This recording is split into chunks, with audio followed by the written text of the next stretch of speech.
At 02:47 a.m., October 21, 2025, inside the command bunker for the Bryansk Air Defense Network, an operator sips cold coffee, his eyes glazed over, watching the green, rhythmic sweep of the S-400 radar. Their system has reported 0 threats for 48 straight hours. They feel safe. But 78 miles away, that routine is about to be permanently canceled. 3 Storm Shadow cruise missiles, each weighing 900 pounds, are tearing through the darkness at 600 miles per hour. Their escort isn't a squadron of fighter jets. It's a swarm of 20 FPV drones acting as the dedicated camera crew for this hostile corporate takeover, streaming a live 4K ringside seat to the show. Their target, the Bryansk chemical plant. This is the source code for 40% of Russia's rocket propellant, the beating heart that fuels everything from their Kh-59 missiles to their TOS-1A thermobaric launchers. Now, this was a data-driven execution. The night before, a Ukrainian recon drone performed the military equivalent of hacking into a corporate server, pulling thermal data from an American satellite feed. It found exactly what it was looking for: the 1,800-degree Fahrenheit glow of a TOS-1A furnace, confirming the plant was at peak production. Russia was sitting comfortably behind what they believed was an unbreachable firewall of S-400s and Pantsir batteries. But Ukraine was about to launch a distributed denial-of-service attack, but with 2 900-pound missiles. So how do 3 cruise missiles bypass a defensive wall that can track a baseball from over 100 miles away? The answer lies in a strategy called the multi-angle swarm. A plan so smart, so audacious, it's about to make Putin wish he'd invested in fire insurance instead of air defense. At 02:30 a.m., the operation began with a final intelligence check. A modified Bayraktar mini-drone launched from an unmarked truck near Sumy flew towards the target. Its sole mission was to get a live thermal reading on the 1,800-degree Fahrenheit TOS-1A furnace, confirming the plant was at peak production. The target was hot. The mission was a go. With that confirmation, the main attack was launched from 3 separate directions. From the south, 200 miles away, 2 Su-24 jets released their Storm Shadow missiles. From the west, just 50 miles out, a heavy Akunju drone launched the 3rd missile. These missiles don't fly high and straight. They hug the ground. Using an onboard system called TERPROM, they actively scan the terrain ahead and adjust their altitude in real time, maintaining a flight path just 100 to 200 feet above the trees. It's the military version of a self-driving car's terrain mapping, allowing it to stay completely hidden below the enemy's radar horizon. Finally, from the east, the 3rd element of the plan took flight, a swarm of 20 low-cost FPV drones. Their job was simple: fly directly at the Russian air defenses and act as loud, cheap decoys. They were the sacrificial pawns designed to create a wall of confusing radar signals and absorb the first wave of Russian missiles.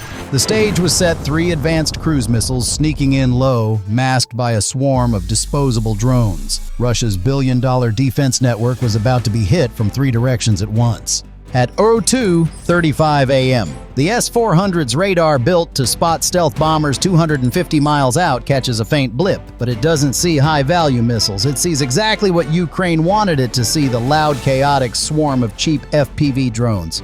The targeting data is instantly handed off to the Pantsir-S1, the system's last line of defense bodyguard. Its operators don't hesitate. A volley of 10 mini-missiles, each moving at over 300 miles per hour, rips into the swarm. 5 of the $5,000 drones are obliterated in mid-air. It's a textbook kill, but it's also a terrible business decision. Russia burned a fortune in high-tech interceptors to shred a swarm of $5,000 militarized drones, Ukraine's budget-friendly bait. The burning wreckage of the drones plunges into the Desna River, sending up plumes of thick black smoke. It's an unplanned but welcome side effect, a natural smokescreen for the real attack still flying low and fast. But the Russians aren't just sitting back. Convinced they're under a major drone assault, they scramble the big guns. 2 Su-35 fighters, their most advanced air superiority jets, roar off the runway. Their mission: hunt and kill the launch platforms. The decoys were taking the heat, but they were also being destroyed. The hunters were now in the air, and the Storm Shadow missiles were still miles from their target. At 02:40 a.m., Russia had taken the initial bait, but now Ukraine needed to escalate the deception from a simple distraction to a full-blown digital illusion. This is where the genius of the multi-angle swarm truly revealed itself. The 15 remaining FPV drones activated a sophisticated software package running a Kalman filtering algorithm. In simple terms, they began broadcasting a fake radar signature. Think of it as a real-time deepfake for radar, making a $5,000 drone look exactly like a $1.5 million Storm Shadow missile to the Russian sensors. The Pantsir-S threat assessment software, designed to automatically prioritize the biggest and fastest targets, immediately fell for it. Its operators saw what they believed were 15 inbound cruise missiles and began frantically trying to calculate firing solutions. It was like a corporate spam filter being tricked into flagging every internal memo as a critical virus, while the real malware slipped straight through to the CEO's inbox. While the Pantsir was chasing these digital ghosts, the three real Storm Shadows continued their journey completely undetected. They hugged the dense forests of the Desna region, their TERPROM guidance systems working flawlessly. This isn't just basic GPS navigation. It's like combining the real-time route optimization of Google Maps with the precision terrain mapping LiDAR of a Mars rover, allowing the missile to literally read the ground below it and stay hidden. The deception was working perfectly, but Russia had another layer of defense, one that didn't rely on radar, but on brute force electronic power.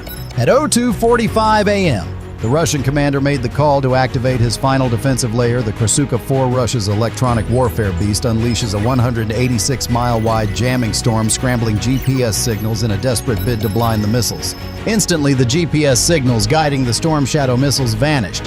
For a standard munition, this would be a death sentence, causing it to fly blind and miss by miles. But the Storm Shadow isn't a standard munition. The moment the GPS link was severed, its onboard systems automatically switched to their backup navigation, a combination of an inertial navigation system INS and digital scene matching DSM. Think of it this way: if GPS is like using Google Maps for real-time directions, the INS is like having a hyper-accurate internal compass and odometer that tracks every tiny movement from its launch point. The DSM then acts as a final verification step. It's like having the entire Google Street View of the target area preloaded into the missile's memory. The missile's camera snaps a live image of the ground, matches it to preloaded satellite data, and nails a final course correction with pinpoint precision. The result is an accuracy of less than 10 feet with or without GPS. But the Russians weren't just attacking the missiles. The Su-35s, now free from the drone clutter, finally got a faint radar return on the Ukrainian Su-24s as they turned to exit the area. At the same time, the Pantsir crew, realizing they'd been tricked, launched another volley, this time destroying 3 more of the deepfake drones. The missiles had survived the electronic assault, but they were now exposed and their launch platforms were being actively hunted. The final few miles to the target had just become a death trap. At 02:50 a.m., with Russian fighters hunting and their EW systems at full power, the mission had reached its make-or-break point. It was time for Ukraine to play its final and most expensive card. The MiG-29s, which the Russians thought were just simple escorts, revealed their true purpose. They launched the ADM-160 Mailed. This isn't just a simple decoy. It's a $300,000 flying supercomputer whose only job is to perfectly mimic the radar signature of a Ukrainian Su-24. It's the military's version of a perfect digital twin, an expensive avatar sent into the system to draw all the enemy fire. Simultaneously, they launched HARM missiles. This is a specialized weapon that doesn't hunt planes. It hunts the radar that guides the missiles. Think of it as a targeted unsubscribe button for enemy air defense. It follows the radar signal back to its source and permanently deletes the account. The effect was instantaneous and devastatingly effective. The Su-35 pilots, seeing what looked like a perfect textbook target, banked hard to chase the mal decoy into empty airspace. On the ground, the S-400 operators, now being hunted themselves by the HARM, were forced to go defensive, breaking their radar locks. The chaos created the perfect noise-free corridor. The 3 real Storm Shadows, now completely unopposed, converged on the Bryansk plant. Each had a different mission-critical target assigned by Ukrainian intelligence, one for the Rocket Propellant Warehouse, one for the MLRS assembly line, and one for the glowing 1-800-degree heart of the entire facility, the TOS-1A furnace. Russia's entire air defense network had been brilliantly and systematically dismantled. Now all that was left was the final devastating payoff. At 02:54 a.m., the 3 Storm Shadows executed their final command in perfect synchronized violence. A superheated plasma jet punched through 20 feet of reinforced concrete, followed 1.1 seconds later by the main charge. The result was a brutal lesson in applied physics. By detonating inside the sealed structures, the blast wave turned the entire factory into a pressure cooker, amplifying its own energy until the buildings tore themselves apart from the inside out. Then the missile that struck the 3,000-degree furnace acted as the ultimate ignition source, setting off a catastrophic chain reaction that cooked off 25% of the propellant stores. The firestorm obliterated 5 MLRS assembly lines, turning critical machinery into charred wreckage, and sent a toxic chemical plume down the Desna River, instantly shutting down a 50-mile logistics corridor. The FPV drones circling like vultures captured every spectacular $700 million moment. The first confirmation of the kill came from orbit as NASA's firm satellite registered a thermal anomaly so massive it was undeniable. But the most damning evidence came from the ground up. Russian telegram channels exploded with grainy cell phone videos showing fireballs lighting up the night sky, with users describing an apocalyptic explosion. While the digital world buzzed with proof of the catastrophe, the official response from Moscow was a deafening silence.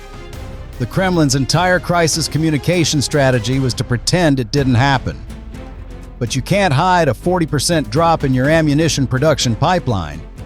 The frontline soldiers would soon feel the impact when their requests for artillery support were met with nothing but an error message. But the real damage wasn't the $700 million fireball visible from space.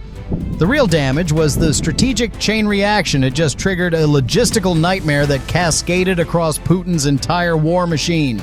It began with the ammunition. According to the Hudson Institute, the destruction of the Bryansk plant instantly cut off 40% of Russia's artillery propellant supply. This isn't just a number. It means thousands of Grad and Urigan MLRS rounds now sit useless in warehouses, unable to be repaired or refilled. This created an immediate logistics freeze, leaving convoys in Kursk and Belgorod stuck in place, waiting for a product that no longer exists. Compounding the problem, the chemical spill into the Desna River paralyzed the main southern railway, the steel backbone of their supply chain. Within 72 hours, the fuel for their Kh-59 cruise missiles became 20% more scarce. It's the military equivalent of your entire Amazon Prime delivery network grinding to a halt because the main fulfillment center is on fire. This logistics panic forced Moscow into a nightmare decision. According to analysis from RUSI, they were forced to pull at least 2 S-400 systems from the front lines at Kursk and redeploy them to protect what was left of Bryansk. Every S-400 they moved created a 250-square-mile blind spot in their front-line coverage, a wide-open door that Ukrainian HIMARS operators immediately walked through, leading to a projected 15% spike in Russian equipment losses in the following week. Moscow was faced with an impossible choice: protect your production or protect your soldiers. In trying to do both, they just ended up failing at both a perfect example of cutting off your hand to cover your face. And finally, the psychological domino fell. More than the $700 million in lost annual production, the strike shattered the myth of Russia's invincibility. While the Kremlin called it a technical incident, NASA's satellites showed the fires burning for hours, and local telegram channels were flooded with videos of the apocalypse. This stark contrast between reality and propaganda spread doubt through the command ranks, forcing Putin to delay his grand Donbas offensive. The trust was broken. Russia now had to spend billions of rubles to patch a hole in their defense while Ukraine prepared to exploit it. And so, with the multi-angle swarm, Ukraine proved that you don't need a billion-dollar air force to cripple a superpower. You just need a few smart missiles, a handful of cheap drones, and a deep understanding of your enemy's weak points. The final analysis is simple. It was a masterclass in turning an enemy's fortress into their own funeral pyre. What do you think is the next critical target for Ukraine's asymmetric strategy? Drop your analysis in the comments below. If you appreciate this level of debriefing, support the channel by hitting like, sharing this report, and subscribing so you don't miss the next time a bill comes due for the Kremlin.